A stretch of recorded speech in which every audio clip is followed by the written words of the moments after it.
This is random and completely not related to any of the content that we typically talk about. But I watched the Ted Bundy movie last night That is on Netflix. I don't know if you watched it.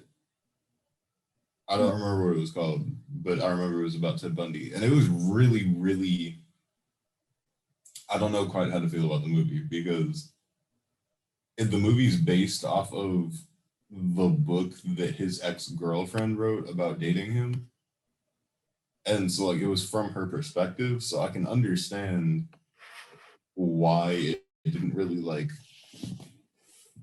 why he looked like a normal guy in the movie, but like they really made him a sympathetic character. And I'm like, he's a cold-blooded sociopathic killer, and I don't feel like they should have made him a sympathetic character because that's very much so. I think they were just trying to, you know, show how he looked to people before, obviously, he was caught.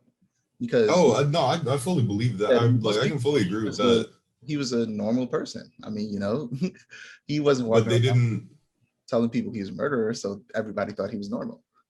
I mean, they didn't. I fully like. I definitely agree with that. But there have been other serial killer movies where they did a good job of that, but they also didn't make you like sympathize with a genuinely horrible person. You know what I mean? Yeah. Like it was just very. I don't know. There was a very good scene at the end of the movie, which gave me chills. Do you care if I like spoil it? Because especially because it's based off of like true historical events. I don't really know if you. No, I don't care. Okay.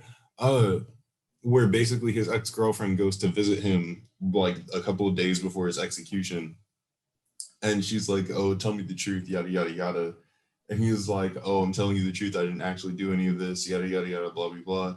And so she holds up a picture of a headless dead woman's corpse, and she's like, "Oh, what happened to her head? I know it was you, yada yada yada. What happened to her head?" And he didn't breathe into the glass. There was like still like fog on like the bottom of the glass from like the two-way divided window type thing. And he wrote in the fog, he wrote hacksaw, and like in between that, it like showed like clips of him like getting the girl and like stuff like that.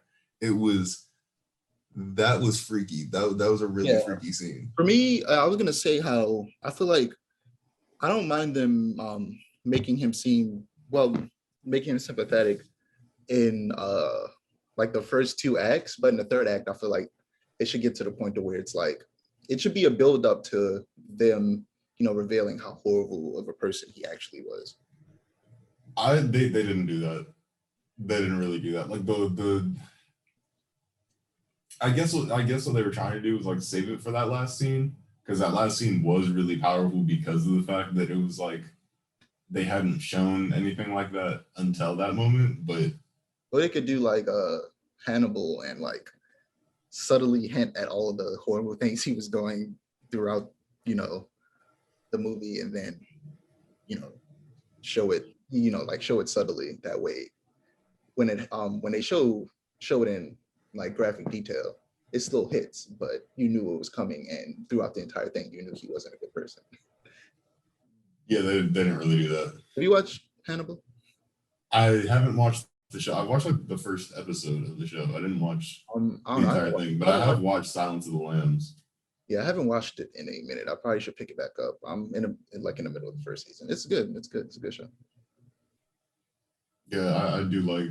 I don't know. I like serial killer stuff, which sounds weird, but I like fictional serial killer stuff. I don't necessarily am the type of person to watch like crime documentaries and stuff like that. I literally watch crime documentaries. That's what I do in the majority of my free time.